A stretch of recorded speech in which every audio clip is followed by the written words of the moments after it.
Hello everyone, first attempt channel में आपका स्वागत है। हम लोग बात करेंगे मांझी परगना शासन व्यवस्था। ठीक है, जैसे कि पता है सभी को शासन व्यवस्था से 8 सवाल आएंगे और ऐसे में इम्पोर्टेंट हो जाता है कि जो शासन व्यवस्था पेपर 2 झारखंड जीएस का जो पार्ट है उसको बहुत बेहतर तरीके से कंप्लीट करना है। शासन व्यवस्था का अभी तक मैंने 2 वीडियो डाल चुका हूँ। अगर आपने नहीं देखा तो जाके ज़रूर देखें, झारखंड जीएस के पार्ट में होगा, प्लेलिस्ट बना हुआ है। तो ये तीसरा टॉपिक है मांझी परगना शासन व्यवस्था। इसमें हम लोग जहाँ से भी सवाल बन सकते हैं उस पॉइंट पर बात करेंगे। इसका कोई आपको नोट्स नहीं दिया जाएगा क्योंकि ये ऐसा टॉपिक है जो कोई भी किताब पढ़ रहे होंगे तो आपको वहाँ पे मिल जाएगा। तो मेरा कोशिश क्या रहेगा, मेरा कोशिश रहेगा कि जो 8-10 मिनट का जो वीडियो बनेगा, 10-12 मिनट का, उसमें मैं आपको सारी चीज़ें याद कराने का प्रयास करूँगा। और अगर जो जो जो इम्पोर्टेंट पद है, इसमें पद जो इम्पोर्टेंट टर्म आते हैं उसको मैं चीज़ें आपको रिकॉल कराऊंगा और अच्छा आपका ये रिवीजन का सोर्स हो जाएगा। इसको आप देख सकते हैं और अच्छा लगे तो लाइक सब्सक्राइब शेयर जरूर कीजिए और नए हैं चैनल में तो इस टेलीग्राम चैनल से भी आप ज्वाइन कर सकते हैं। तो चलिए हम लोग शुरुआत करते हैं मांझी परगना शासन व्यवस्था। इसको बहुत बेहतर तरीके से समझेंगे 10 मिनट में और पूरा कंप्लीट कर लेंगे और ये चीज़ें याद भी हो जाएगा आपको। ठीक है, तो इसमें क्या क्या सवाल बन सकते हैं पहले वो हम लोग बात करते हैं। पहला तो सवाल आपके ये बनेगा कि मांझी परगना शासन व्यवस्था आपकी किस जनजाति का है। ठीक है, तो मैं चीज़ें बोलता भी जाऊंगा, थोड़ा थोड़ा लिखते भी जाऊंगा। तो संथाल जनजाति, ठीक है, मांझी परगना शासन व्यवस्था ये कौन सी जनजाति का, तो संथाल की। पहला बात तो ये हो गया, आपको ये ध्यान में रखना है। और इस शासन व्यवस्था को किससे लिया गया, किससे ग्रहण किया गया, तो ये ध्यान में रखना है सौरिया पहाड़िया जनजाति से। ठीक है, सौरिया पहाड़िया जनजाति से। तो मैंने 2 पॉइंट का अभी तक बात किया। एक तो मांझी परगना शासन व्यवस्था आपका किस जनजाति की है, तो एक संथाल हो गया पहला पॉइंट। दूसरा किस जनजाति से ग्रहण किया गया, तो सौरिया पहाड़ी जनजाति से। अब हम लोग कुछ महत्वपूर्ण पद देखेंगे जहाँ से सवाल आपका एग्जाम में मिलेगा। ठीक है, यहाँ से सवाल आपको देखने को मिलेगा। तो मांझी परगना शासन व्यवस्था में मांझी क्या होता है, ये आपका बहुत इंपॉर्टेंट है। मांझी, तो मांझी हम लोग समझेंगे बहुत बेहतर तरीके से। तो मांझी मेनली क्या हो गया कि प्रत्येक गांव की एक पंचायत होती है। ठीक है, प्रत्येक गांव की जो पंचायत होती है जिसका प्रधान यहाँ संथाल में मांझी परगना शासन व्यवस्था में मांझी कहलाता है। ठीक है, मतलब क्या हो गया, ये इस शासन व्यवस्था में प्रत्येक गांव की एक पंचायत होती है जिसका प्रधान, तो जो ग्राम पंचायत होता है उसका जो हेड हो गया, ग्राम पंचायत का हेड हो गया, उसको हम लोग बोलेंगे मांझी। ठीक है, मांझी क्या हो गया, ग्राम पंचायत का हेड। ठीक है, ग्राम पंचायत, ग्राम पंचायत, ठीक है, का जो हेड है, का हेड हो गया आपका मांझी। ठीक है, ये ध्यान में आपको रखना है। ग्राम पंचायत का हेड हो गया आपका मांझी। ये मेनली क्या काम करता है, तो जो शासन होता है उसको, गांव का जो शासन होता है, जो इस शासन व्यवस्था का, जो मांझी परगना का जो शासन व्यवस्था है उसको ये संचालित करता है। कौन, मांझी संचालित करता है। तो मांझी कौन हो गया, फिर से मैं बता रहा हूँ, प्रत्येक गांव की जो ग्राम पंचायत होती है उसका जो हेड होता है उसको बोलते हैं हम लोग मांझी। ठीक है, ये शासन संचालित करता है और प्रशासन, इसके पास जो पावर है प्रशासनिक पावर है प्लस न्यायिक पावर है। ठीक है, दोनों इसके पास पावर है। और ये सब कुछ और सब कुछ व्यवस्था देखता है, जैसे जमीन जायदाद तलाक, ये सब का जो मामला है उसको भी निपटारा करता है। लेकिन एक एक पॉइंट आप ध्यान रखिएगा, जो मांझी होते हैं ये हत्या जो मामला है, हत्या, ठीक है, वो नहीं देखता है। ठीक है, हत्या इस सब मामला पे इसका क्षेत्राधिकार नहीं है। ठीक है, ये ध्यान रखना। ठीक है, ये इसका हस्तक्षेप नहीं होता है, इसमें सरकारी हस्तक्षेप होता है। लेकिन मांझी हत्या जैसे गंभीर अपराध को छोड़कर लगभग सब मामलों का देखता है, लेकिन हत्या का नहीं देखता। ये एक इंपॉर्टेंट पॉइंट है, इसको ध्यान में रखना है आपको। ठीक है, लगान सुनने से लेकर विवाद तक ये सब काम करता है, लेकिन हत्या वाला नहीं करता है। ये पॉइंट आपको ध्यान में रखना है। तो हम लोग मांझी कवर किए। मांझी में हम लोग क्या पढ़े, फिर से मैं रिपीट करा दे रहा हूँ। इस शासन व्यवस्था के प्रत्येक सब शासन व्यवस्था का एक ग्राम पंचायत होता है, उसका जो हेड होता है इसमें मांझी परगना में जो संथाल की, उसको मांझी कहा जाता है। ये मेनली जो गांव में शासन व्यवस्था उसको संचालित करता है, जमीन जायदाद तलाक ये सब मामला को देखता है, लेकिन हत्या नहीं देखता। इसको याद रखना है आपको। ठीक है, अगला पॉइंट हम पढ़ेंगे परमानिक। ठीक है, इसको प्राणिक भी बोलते हैं, परमानिक। ठीक है, परमानिक, ठीक है, इसको प्राणिक भी बोलते हैं। तो परमानिक क्या होता है, अब जब मांझी है तो उसका जैसे प्राइम मिनिस्टर, तो उप उप प्राइम मिनिस्टर भी होता है ना, राष्ट्रपति उपराष्ट्रपति होता है। तो इसी प्रकार से मांझी समझिए तो उप मांझी है, परमाणिक क्या हो गया उप मांझी, ठीक है। ये कब काम करेगा, जब आपका मांझी नहीं रहेगा, ठीक है। मांझी जब नहीं रहेगा तब ये काम करेगा, मांझी की अनुपस्थिति में, ठीक है। मांझी के अनुपस्थिति में कौन कार्य करेगा, तो परमाणिक, इसको प्राणिक बोलते हैं। तो परमाणिक में आपको 2 पॉइंट याद रखना है, एक तो कि मांझी की अनुपस्थिति में यह कार्य करेगा, ठीक है। दूसरा कि इसे उप मांझी का दर्जा दिया गया, ठीक है। तो परमाणिक आपका हो गया, हम अभी बात की हम लोग की मांझी का बात कर चुके हैं, और दूसरा परमाणिक का बात कर चुके हैं। परमाणिक में क्या याद रखना है ये भी मैंने बता दिया आपको कि मांझी की अनुपस्थिति में ये कार्य करता है, दूसरा उप मांझी इसको कहते हैं। 2 पॉइंट ध्यान में रखना है, ठीक है। तीसरा पॉइंट मैं बता देना चाहता हूँ फिर, गुड़ैत, इसको गोड़ायत भी बोलते हैं, गुड़ैत, ठीक है। इसी को गोड़ायत भी बोलते हैं, गोड़ायत, गोड़ायत, इसके बारे में देखते हैं गुड़ैत और गोड़ायत। ये क्या होता है, मांझी है तो उसका जो सचिव सचिव होता है, मांझी का सचिव होता है ये, ठीक है। कौन होता है, सचिव। मांझी का सचिव को बोलेंगे गुड़ैत या गोड़ायत बोलेंगे, ठीक है। और क्या इसका मेन काम ये है, बाकी और जान सकते हैं कि जो गांव के जो परिवार से संबंधित सूचनाओं को एकत्रित करना काम है, कोई उत्सव हो रहा है या कार्यक्रम हो रहा है उसकी जानकारी पहुंचाना इसी का काम है। तो ये सब काम है इसका, ठीक है। उत्सव जानकारी कार्यक्रम का एक दूसरे गांव में, मतलब गांव में इसको बताना सभी लोग को, तो इसका काम है, ठीक है। ग्रामीण को किसी उत्सव या कार्यक्रम की जानकारी पहुंचाने का काम भी गुड़ैत करता है। लेकिन मेन पॉइंट याद रखना है इसका, ये सचिव होते हैं, कौन, गुड़ैत या गोड़ायत, ठीक है। हमने बात कर लिया मांझी का पद के बारे में, परमाणिक बात कर लिए, गुड़ैत बात कर लिए, गुड़ायत। अब बात करेंगे जोग मांझी का, ठीक है।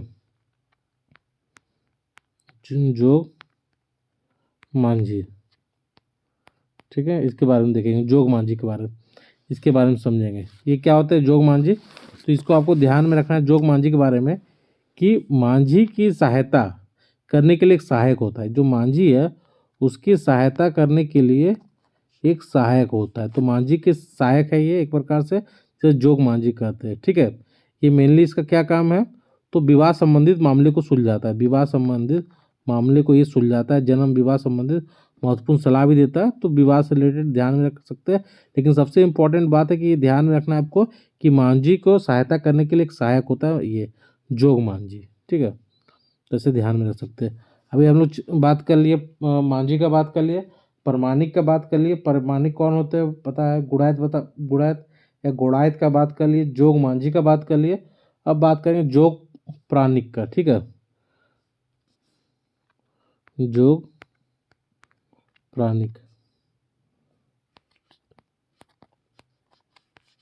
जोग प्राणिक का ये क्या होता है, जब जोग मांझी, ठीक है, जब जोग मांझी की अनुपस्थिति में, मतलब कि जोग मांझी कौन थे, मांझी की सहायता में वो सहायक का कार्य करता है, सहायता करता है। तब जोग प्राणिक क्या होगा, जब जोग मांझी की अनुपस्थिति में, जब जोग मांझी एब्सेंट है, ठीक है, जोग मांझी एब्सेंट है, तब इसका काम आ जाता है, किसका, जोग प्राणिक का, ठीक है। बस इतना ही समझिए, ठीक है। उसके बाद परगणित, परगणित क्या होता है ये हम लोग देखते हैं। परगणित, परगणित के बारे में समझेंगे, ठीक है। परगणित क्या होता है, 15 से 20 गांव जब आपस में मिल जाता है तो बनाता है क्या, परगना बनाता है, ठीक है। 15 से 20 गांव मिलकर क्या बनाता है, परगना बनाता है। इसका जो हेड है, परगना का जो हेड होता है उसको हम लोग बोलते हैं परगणित बोलते हैं, ठीक है। फिर से हम बता रहे हैं आपको परगणित क्या हो गया, समझिए ऐसे, परगणित, परगणित, ठीक है। 15 से 20 गांव, ये 15 से 20 गांव है मान लीजिए, इसका जो हेड होगा 15 से 20 गांव का हेड है, इसको बोलेंगे हम लोग परगना, ठीक है। इसे परगना बना, और इसका जो हेड है इसको बोलेंगे परगणित, ठीक है। मुझे लगता है समझ में आ गया होगा। ये क्या करता है, जो विभिन्न ये परगना के भी जो विवाद होता है उसको ये देखता है, परगणित, ठीक है। अब पढ़ेंगे देश मांझी क्या होता है, देश मांझी, ठीक है। देश मांझी क्या होता है, इसको मोड़े मांझी भी बोलते हैं। तो देश मांझी को क्या होता है हम लोग समझेंगे, देश मांझी, परगनित क्या बोले, परगनित हो गया 15 से 20 गांव को जो मिल के बनता है उसको परगना बोलते हैं, और जो परगना का हेड होगा उसको परगनित बोलते हैं। देश मांझी क्या होता है कि परगनित का सहायक होता है, ठीक है। जो परगनित है उसका सहायक होता है ये देश मांझी, पहला बात ये याद रखना है। और ये कितना गांव का हेड होता है, 5 से 8 गांव, ठीक है। ये ध्यान में रखना इंपॉर्टेंट है, ये आपको याद रखना ही पड़ेगा। देश मांझी जो हो गया, जोग मांझी से कंफ्यूज नहीं करना है, देश मांझी अलग है। ये हो गया परगनित का सहायक, पहला पॉइंट। दूसरा हो गया 5-8 गांव का प्रधान होता है ये, ठीक है। इस प्रकार एक परगनित से एक से अधिक सहायक होते हैं, ठीक है। जो मामला मांझी द्वारा नहीं सुलझाया जाता उसे देश मांझी को भेज दिया जाता है, ठीक है। तथा देश मांझी की पंचायत के अनसुलझे मामले को परगनित कर दिया जाता है। तो समझ सकते हैं कैसा क्रम बटा हुआ है। पहले मांझी हो गया सबसे छोटा, उससे ऊपर हो गया देश मांझी, उसके ऊपर हो गया परगनित मांझी हो गया, उसके ऊपर क्या हो गया देश मांझी हो गया, फिर परगनित हो गया, है ना। फिर अभी आएगा दिसुम परगना, वो सबसे ऊपर में हो जाएगा, ठीक है। तो हम लोग समझ चुके हैं क्या क्या हम लोग बात कर लिए अभी मांझी शासन व्यवस्था में। तो बात कर लिए पहले मांझी क्या होता है ना, प्राणिक क्या होता है वो हम लोग बात कर लिए। उसके बाद गुड़ैत क्या होता है, गुड़ायत का बात किए। जोग मांझी, जोग प्राणिक, परगनित, परगनित के नीचे देश मांझी, है ना, देश मांझी देख लिए। अब दिसुम परगना जो सबसे हेड है, दिसुम दिसुम परगना। दिसुम परगना क्या है समझिए, ये परगने से ऊपर है, ठीक है। ये परगने से ऊपर है दिसुम परगना, ठीक है। इसको ऐसे याद रखना है। और जो मामला जो निपटारा परगनित के सभा में नहीं हो पाया उसको भेज दिया जाता है किसको, दिसुम परगना को। तो आप ऐसे से याद रख सकते हैं कि मांझी से ऊपर देश मांझी, उसके ऊपर परगनित, उसके ऊपर दिसुम परगना, ठीक है। और यह सभी क्षेत्र में नहीं पाया जाता, ये भी ध्यान में रखने वाला है। तो दिसुम परगना क्या हो गया, परगनित से उच्च स्तर पर यह अवस्थित होता है। जो निवारण, जो समस्या का निपटान परगनित नहीं कर पाता है उसको भेज दिया जाता है दिसुम परगना को, बस इतना ध्यान में रखना। दिसुम परगना टॉप पर है, ठीक है, ये सब में। अब एक है भगदो प्रजा, ठीक है, भगदो प्रजा, इसके बारे में देखते हैं भगदो प्रजा क्या होता है, ठीक है। झगड़ा का गांव है तो गांव में झगड़ा जरूर होगा, तो उसका निपटारा करने के लिए कुछ लोग चाहिए। तो जो वरिष्ठ लोग होते हैं गांव के, ठीक है, जो गांव के वरिष्ठ लोग होते हैं, और ये वरिष्ठ लोग गांव का समस्या का निपटारा करने के लिए, झगड़ा का निपटारा करने के लिए जो विचार विमर्श करते हैं, ठीक है, विचार विमर्श करते हैं, इन्हें ही कहा गया भगदो प्रजा, ठीक है। इन्हें क्या कहा गया, भगदो प्रजा। कौन है भगदो प्रजा, ऐसे समझिए, गांव है तो झगड़ा होगा, झगड़ा होगा तो निपटारा के लिए कुछ लोगों का समूह होना चाहिए। तो ये समूह कौन होते हैं, गांव के वरिष्ठ लोग होते हैं, और ये आपस में विचार विमर्श करते हैं, इन्हें ही जिन्हें कहा गया भगदो प्रजा, ठीक है। ऐसे चीज़ों को समझना है धीरे धीरे, और एक से दो बार जब समय मिलता है इसको सुनते रहिए, चीज़ें आपको याद हो जाएगा। और एग्जाम में जब भी ऑप्शन देखिएगा उसके बाद ये सुनने के बाद आप टेस्ट भी लगा सकते हैं, सवाल इससे बाहर नहीं जाना चाहिए। हम लोग भगदो प्रजा का बात कर लिए। लाशेर टंगाए, आपसे इजी है सब, थोड़ा सा सिर्फ ध्यान में रखना है आपको बस। लाशेर टंगाए, ठीक है, ये क्या होता है, लाशेर टंगाए कुछ नहीं है इसमें, सिंपल सा बात है। गांव का प्रहरी, ठीक है, क्या है, गांव के प्रहरी सुरक्षा के लिए कार्य करता है ये। गांव का प्रहरी होता है जो बाहरी आक्रमण से बचाता है, ठीक है। लाशेर टंगाए, ठीक है, लाशेर टंगाए क्या है, गांव का प्रहरी होता है, 2-3 बार बोलिए याद हो जाएगा। लाशेर टंगाए गांव का प्रहरी, और बाहरी आक्रमण से बचाता है, ठीक है, आक्रमण से ये बचाता है, ठीक है। अगला पॉइंट हम लोग जाते हैं। चौकीदार, पता है चौकीदार क्या है, चौकीदार पुलिस की बात ही कार्य करता है, ये तो सिंपल है, चौकीदार याद हो जाएगा, है ना, ठीक है।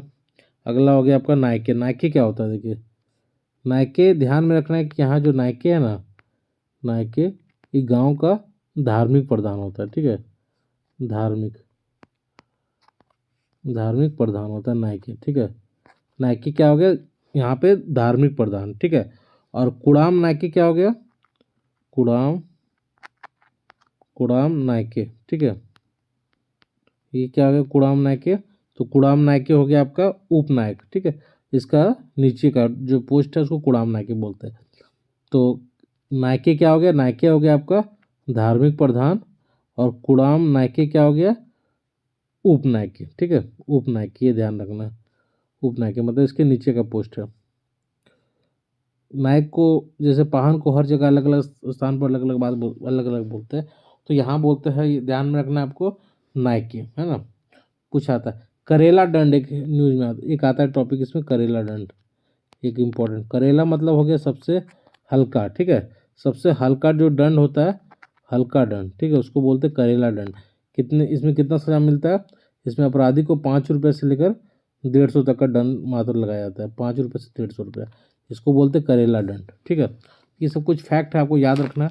इसके अलावा एक दो फैक्ट और है जो थोड़ा सा आप ध्यान में रख सकते हैं। बिटलाहा हो गया, बिटलाहा क्या होता है इंपॉर्टेंट। बिटलाहा तो सवाल कहीं भी पूछा जा सकता है आपसे बिटलाहा पर।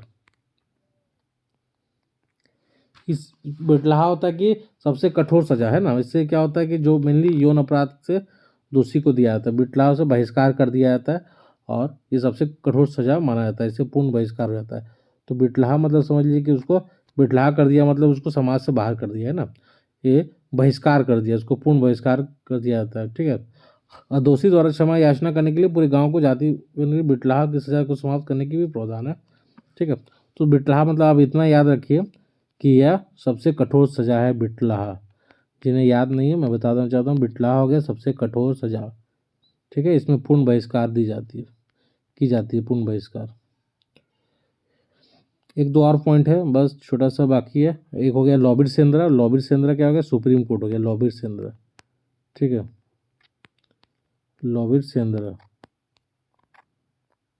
लॉबिड सेंद्रा हो गया आपका सुप्रीम कोर्ट, सर्वोच्च न्यायिक संस्थान, ठीक है। लॉबिड सेंद्रा ध्यान में रखना। लॉबिड सेंद्रा क्या हो गया? सुप्रीम कोर्ट, ऐसे याद रखिए, ठीक है। लॉबिड सेंद्रा, सेंद्रा में एक है सेंद्रा बेंसी, सेंद्रा बेंसी, सवाल इस पर पूछा गया। ये शिकार परिषद होता है, ठीक है, शिकार परिषद होता है। सिंपल से एक वर्ड में याद रखिए, सेंद्रा बेंसी शिकार परिषद, ठीक है। तो हमने क्या क्या बात कर लिया?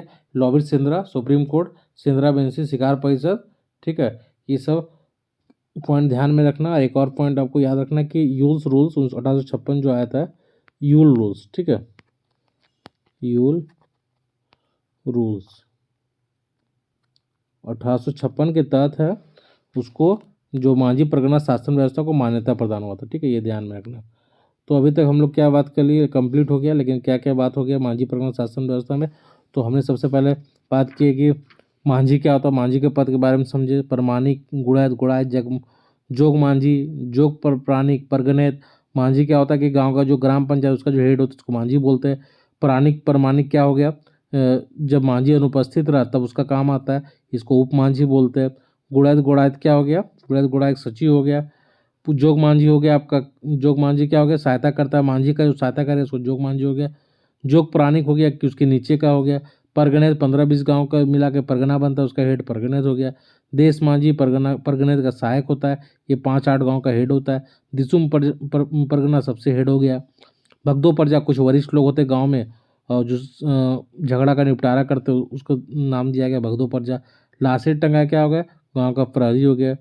चौकीदार तो पता ही है आपको। नायके हो गया धार्मिक प्रधान, उसके नीचे हो गया आपका कुड़ाम नायके। करेला दंड सबसे हल्का दंड, 5 रुपये से लेकर 150 रुपये तक।